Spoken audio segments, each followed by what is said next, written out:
The My Future University report has been designed to help you understand what attending university might mean for you.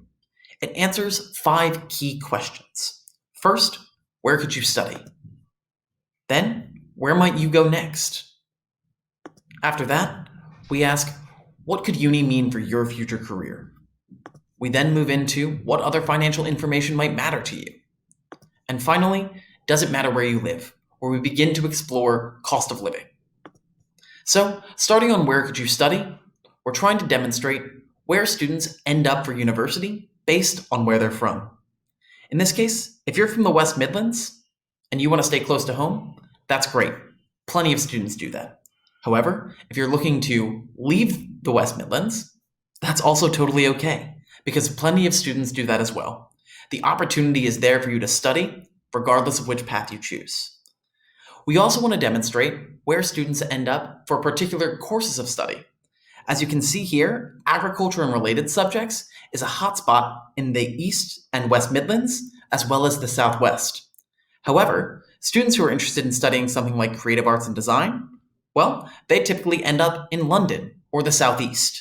So there are regional differences around courses of study. The next question that we answer is, where might you go next?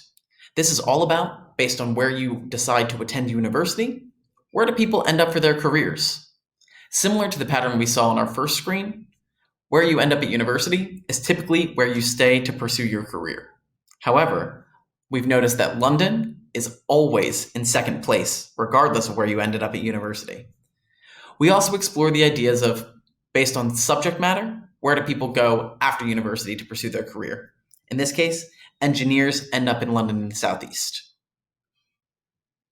In addition to understanding where and what people study, and where they end up for their careers after completing university degrees, we think it's incredibly important that you begin to understand the financial implications of these decisions.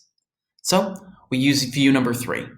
In this case, maybe you were someone who was interested in a career in business. So, you went through and you made a couple of selections around business degrees.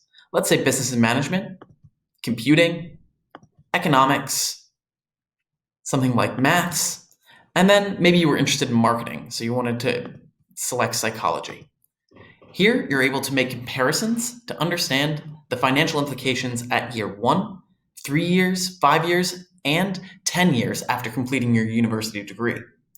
Not only can you do it by course, but you can also explore by region. In this case, if I switch over to London, I can see that the salaries go up quite a bit. We'll explain this on view number 5. But for now, let's dig a little bit deeper into financial education.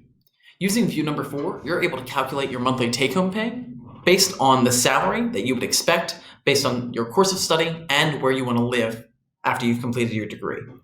For students who are interested in nursing and midwifery in the Southeast, their expected first-year salary is around £26,300. On a monthly level, that's $2,192. However, they need to pay things back like monthly tax, monthly national insurance, and their student loans on a payback what you can afford basis. After 1 year, nothing is being paid back to student loans. However, 5 years down the line, they're paying back around £17 per month. More affordable than you thought it might be, huh? And finally, we move to our 5th view. This is all about cost of living. If we took a student who was studying architecture and wanted to move to Manchester after they completed university, the expected salary is nearly £25,000. Based on the quality of living that they would have on that salary in Manchester, what if they wanted to move somewhere else and keep the same standard of life? Maybe they were considering London or Nottingham. Well, they'd actually have to make a little bit more in Nottingham and quite a bit more in London. That's because London and Nottingham are both more expensive places to live than is Manchester, London in particular. That's a full review of our My Future University tool, which I hope you'll get a lot out of.